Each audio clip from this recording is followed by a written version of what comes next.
हरे कृष्णा। ज्ञान वर्षा के चैनल में आप सबका बहुत बहुत स्वागत है। जैसा कि हम गीता कोर्स पढ़ने का प्रयास कर रहे हैं कि भगवत गीता क्या है, तो अब तक हम क्या पढ़ चुके हैं, थोड़ा सा उसको रिवीजन करते हैं। और इस आध्यात्मिक जगत में चरण पढ़ने से पहले गुरु और गौरंगा से कृपा की याचना करते हुए मंगलाचरण करेंगे, ताकि हम जो कुछ भी श्रवण करने वाले हैं उसका पूरा पूरा लाभ प्राप्त कर सके, जो कि है कृष्ण प्रेम की प्राप्ति। ओम नमो भगवते वासुदेवाय। ओम नमो भगवते वासुदेवाय। ओम नमो भगवते वासुदेवाय। ओम अज्ञानतिम्रान्धस्य ज्ञानञ्जनशलाकया चक्षुन्मीलितं येन तस्मै श्रीगुरवे नमः।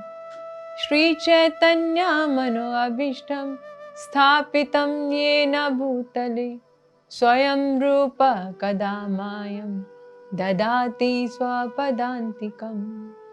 वन्देऽहं श्रीगुरुः श्रीयुतपदकमलं श्रीगुरुन् वैष्णवांश्च। श्रीरूपं साग्रजातं सहगणरघुनाथान् वितं तं सजीवं साद्वैतं सावधूतं परिजनसहितं कृष्णचैतन्यदेवं श्रीराधा कृष्णपादान् सहगणललिता श्रीविशाखान्वितांश्च। हे कृष्ण करुणा सिन्धु दीनबन्धु जगत्पते गोपेश गोपिका कान्ता श्रीराधा कान्ता नमोस्तुते। तप्त काञ्चन गौरंगी राधे वृन्दावनेश्वरी वृषभानुसुते देवी प्रणमामि हरिप्रिया। वाञ्छाकल्पतरुभ्यश्च कृपा सिन्धुभ्यैव च पतितनां पावनेभ्यो वैष्णवेभ्यो नमो नमः। जय श्री कृष्ण चैतन्य प्रभु नित्यानंद श्री अद्वैत गदाधर श्रीवासादि गौर भक्तवृंद। हरे कृष्णा कृष्णा कृष्णा हरे हरे, हरे राम राम राम हरे हरे। श्रीमद् भगवद गीता मात की जय। मूकं करोतु वाचालं पंगुं लंघयते गिरं यत्कृपातमहं वन्दे श्रीगुरुं दीनतारिणम्। परमानन्दमाधवं श्रीचैतन्य ईश्वरं। हरे कृष्णा। तो अब तक हम ये पढ़ चुके हैं कि हम सब क्या सुख की तलाश में हैं। हर कोई सुख चाहता है, किसी भी वस्तु से, कभी किसी में, कभी किसी व्यक्ति में, कभी किसी चीज में। हर चीज से हम सुख की कामना करते हैं और फिर भी हमें सुख नहीं मिलता। क्यों? क्योंकि हम अज्ञानता में हैं। हम हर वक्त इस शरीर को खुश करने का प्रयास करते हैं, लेकिन हम ये जानते ही नहीं कि हम वास्तव में ये शरीर है ही नहीं। तो हम अज्ञानता में हैं। अज्ञानता को दूर करने के लिए ज्ञान प्राप्त करने की आवश्यकता है। और फिर हमने ये जाना कि ज्ञान किन तीन प्रकार से हम जान सकते हैं। एक होता है प्रत्यक्ष प्रमाण, एक होता है अनुमान प्रमाण, और तीसरा होता है शब्द प्रमाण। तो प्रत्यक्ष प्रमाण से हमने जाना कि ये जो है वो ज्ञान हासिल करने का सही तरीका नहीं है, perfect source of the knowledge नहीं है। क्यों? क्योंकि इंद्रियों में कमी होती है। आंख इतनी दूर तक देख नहीं सकती, कान दीवार के बाहर क्या हो रहा है, दरवाजे के बाहर क्या हो रहा है, हम वो सुन नहीं सकते। तो बहुत सारी कमी है हमारे इंद्रियों में। और दूसरा अनुमान प्रमाण, वो भी perfect source of the knowledge नहीं है, क्योंकि किसी भी चीज़ को अंदाजे से हम नहीं सीख सकते, न जान सकते। फिर इसके बाद था शब्द प्रमाण। शब्द प्रमाण ही वो तरीका है, जो लिखा हुआ होता है उसको हमें सच मानना पड़ता है। जो टीवी में कोई स्कोर दिखाए जाते हैं किसी क्रिकेट मैच के, किसी दूर मुल्क के, हम वहाँ नहीं जा सकते, हमें उसमें यकीन करना ही पड़ता है कि हाँ, वहाँ पे जहाँ मैच खेला जा रहा है उसमें यही स्कोर बने हैं। तो शब्द प्रमाण जो है perfect source of the knowledge है। तो वेद जो है वो perfect source of the knowledge है, लेकिन वेद बहुत ज़्यादा है जिसको पढ़ने के लिए हमारी उम्र इतनी ज़्यादा नहीं है और ना ही हमारे पास इतनी अकल रह गई है। इसलिए हमारे ऊपर कृपा करने के लिए भगवान ने वेदों के स्वरूप में वेदों को समराइज करके हमें भगवद गीता दिया। तो भगवद गीता हमें ज़रूर पढ़ना चाहिए, उसकी हमें पूरी पूरी नॉलेज होनी चाहिए, क्योंकि हम सब सनातन धर्मी हैं। और दूसरा ये है कि भगवद गीता हम खुद से अगर पढ़ भी ले, इतना समझ में नहीं आएगा जितना हम सुन के पढ़ें या किसी गुरु के माध्यम से उसको पढ़ें। जैसे हमने सीखा था कि अगर हम स्कूल जाते हैं, वहाँ पे पढ़ाने के लिए एक टीचर अवेलेबल होती है। ऐसे नहीं कि हम अपने बच्चों को घर पे ही बिठाएं कि नहीं भाई घर पे ही पढ़ो, किताबें ही तो हैं, किताबें तो घर पे भी होंगी, स्कूल में भी होंगी, इसलिए आप घर पे ही पढ़ो। नहीं, बच्चा वो घर पे इतना अच्छे से नहीं पढ़ सकेगा जितना उसको वो एक टीचर पढ़ाएगा। तो इसलिए हमें गुरु के माध्यम से ही इस ज्ञान को प्राप्त करना आवश्यक है। और गुरु हो तो गुरु के अंदर क्या क्वालिटीज होनी चाहिए, हमने समझा था कि गुरु वो हो जो खुद को भगवान ना समझे, भगवान का दास समझे। गुरु भगवान का भक्त होना चाहिए, गुरु को अपने इंद्रियों पे कंट्रोल होना चाहिए। गुरु आचार्य अर्थात जो वो कहे और जो उससे पहले वो खुद भी करता हो। ऐसे नहीं सिर्फ हमें आदेश दे, वो अपने जीवन में उसको प्रैक्टिकल तौर पे उसने किया हो और फिर हमें करने के लिए कहे। और पांचवा क्या था, गुरु जो हो वो प्रामाणिक हो, इनके संप्रदाय से हो। फिर इसके बाद हमने भगवद गीता खोली थी कि भगवद गीता के अंदर कितने टॉपिक होते हैं। भगवद गीता के अंदर 5 टॉपिक होते हैं। ईश्वर क्या है, जीव क्या है, प्रकृति क्या है, काल क्या है और कर्म क्या है। तो अब तक हमने 2 टॉपिक्स के बारे में डिस्कस किया है। एक तो जीव क्या है, कि हम सब जीव हैं, इनकी जीव आत्मा, ये शरीर नहीं है। शरीर हमें अपने अपने कर्मों के अनुसार मिलता है, जो भी हम कर्म करके आए। किसी को गोरा मिलता है, किसी को काला मिलता है, किसी का गरीब के खानदान जन्म होता है, किसी के अमीर के खानदान में होता है। तो ये सब क्यों होता है, क्योंकि हम जैसा जैसा करके आए हैं वैसा वैसा इस जन्म में भुगत रहे हैं। तो जीव के टॉपिक को हमने बहुत सारे एग्जाम्पल के साथ समझा था। और इसके बाद हमने ईश्वर के टॉपिक को समझने का प्रयास किया था कि भगवान जो है वो कृष्ण ही है, कृष्णस्तु भगवान स्वयं। और भगवान के कौन है, उनके अंदर क्या क्वालिटीज होनी चाहिए, एक एक क्वालिटी को हमने डिटेल से पढ़ा था वेद शास्त्र के प्रमाण के अनुसार। कि भगवान वो है जो सबके स्रोत हो, भगवान वो है जिसका सब पर कंट्रोलर हो वो स्वयं। और भगवान वो है जो हर जगह हर वक्त हर एक में मौजूद हो। और भगवान की जो डेफिनेशन वेद व्यास जी के पिता पराशर मुनि ने बताई थी, जो षड ऐश्वर्य संपूर्ण हो, इनके सबसे ज़्यादा ज्ञानी हो, सबसे ज़्यादा वैरागी हो, सबसे ज़्यादा सुंदर हो, सबसे ज़्यादा बलवान हो, सबसे ज़्यादा धनवान हो, ये 6 के 6 भग उसके जिसके अंदर होते हैं वही भगवान कहलाता है। तो हमने लास्ट टाइम ये प्रूव करने का प्रयास किया था कृष्ण ही भगवान है। तो आप लोग के मन में ऐसा प्रश्न आ सकता है कि यदि कृष्ण ही भगवान है तो फिर इतने सारे धर्म क्यों? जब कृष्ण ही है सबके लिए तो इतने सारे धर्म क्यों? वास्तव में धर्म का मतलब ये नहीं होता है कि हम किसकी पूजा कर रहे हैं। धर्म का मतलब ये नहीं है कि हम कहाँ पैदा हुए हैं। धर्म का मतलब होता है वो क्वालिटी जो उससे कभी भी अलग ना की जाए। जीव की या किसी भी वस्तु की वो क्वालिटी जो उससे कभी भी अलग ना की जाए। फॉर एग्जाम्पल, क्या मतलब है इस बात का? जैसे चीनी, चीनी का धर्म क्या होता है? मिठास। आप किसी में भी डालें चीनी को, वो चीज मीठी हो जाएगी।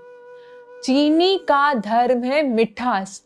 हम मिठास को चीनी से कभी अलग कर ही नहीं सकते। अगर मिठास दूर हो जाए तो वो चीनी चीनी नहीं कहलाएगी। जैसे नमक, नमक का धर्म है नमकीन करना। तो अगर किसी भी चीज में नमक डालेंगे उसकी क्वांटिटी के अनुसार, तो वो उसके मुताबिक नमकीन होगा। जैसे पानी, पानी का धर्म है गीला करना। हम चाहे जितना भी पानी में जाए गीले होके ही निकलेंगे, कभी भी ऐसा नहीं होगा कि सूखे सूखे बाहर निकले हैं। जैसे माता का धर्म होता है बच्चों के लिए प्रसाद बनाना, उनकी देखभाल करना। पिता का धर्म होता है अपने बच्चों का पालना। तो हर वस्तु का, हर जीव का धर्म है। तो धर्म वास्तव में है क्या? वो क्वालिटी जो उससे कभी भी दूर ना की जाए। तो हम सब हिंदू धर्म से ताल्लुक रखते हैं, यानी कि हम सब सनातन धर्मी हैं। तो सनातन धर्म का मतलब क्या है? धर्म का तो मतलब है वो क्वालिटी जो उससे कभी दूर ना की जाए। तो what is the meaning of Sanatan Dharma? Sanatan means जो अबद से है और अजल तक रहेगा, जो शुरू से है और आखिर तक रहेगा। या इन लफ्जों में भी हम कह सकते हैं जीव की वो क्वालिटी जो शुरू से है और आखिर तक रहेगी, उसको कभी हम खत्म नहीं कर सकते। जैसे कि अगर हम देखें कि जीव का, इनकी आत्मा का सनातन धर्म क्या है? आत्मा का सनातन धर्म है प्रेम। हर जीव प्रेम चाहता है, हर इंसान प्रेम का भूखा होता है। आप देखो ना, जब हम इस शरीर के अंदर आते हैं, जब छोटे से होते हैं तो माँ हमें प्रेम करती है।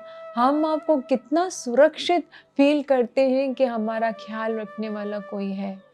थोड़ी समझ आती है, फिर पिता के गोद में जाके खुद को सुरक्षित फील करते हैं, प्रेम करते हैं पिता।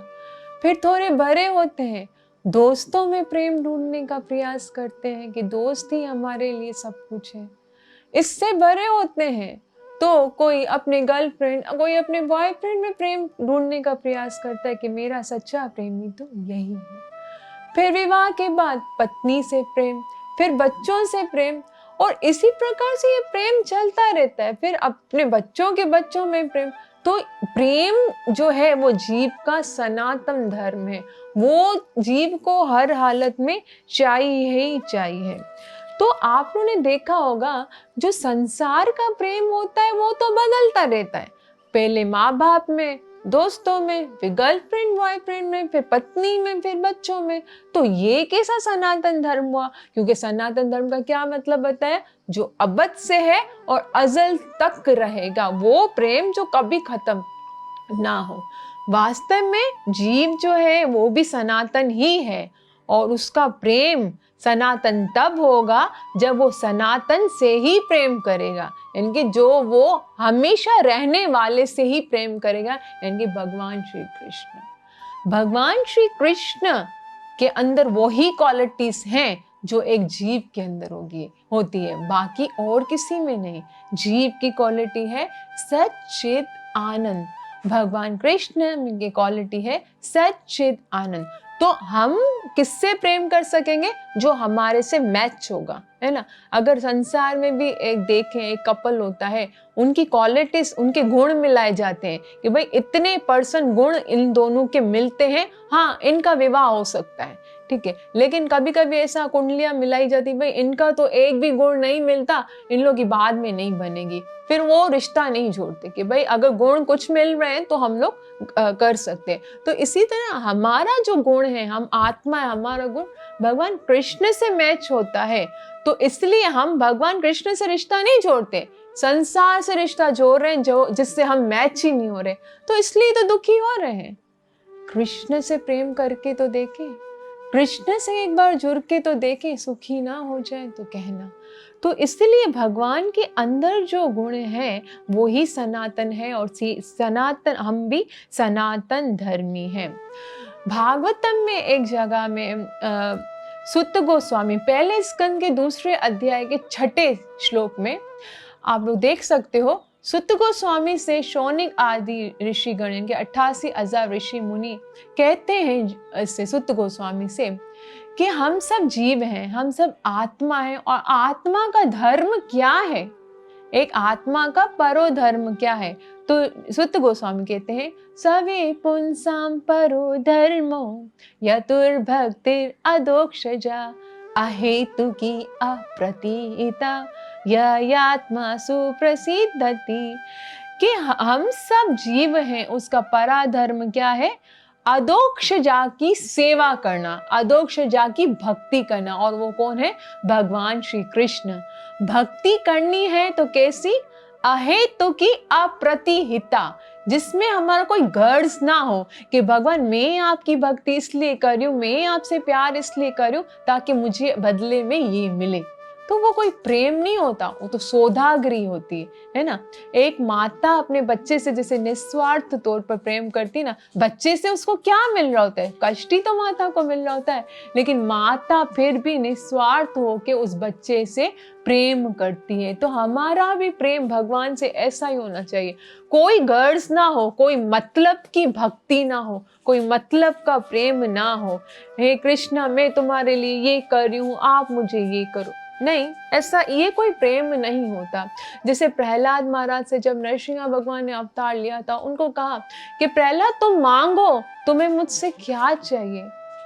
प्रहलाद ने कहा मैं क्यों मांगू, बोले तुमने मेरे लिए इतना कुछ किया, तुम मुझसे इतना प्रेम करते हो, इतनी श्रद्धा है, मांगो, आज मैं तुम्हें सब कुछ देने वाला हूँ।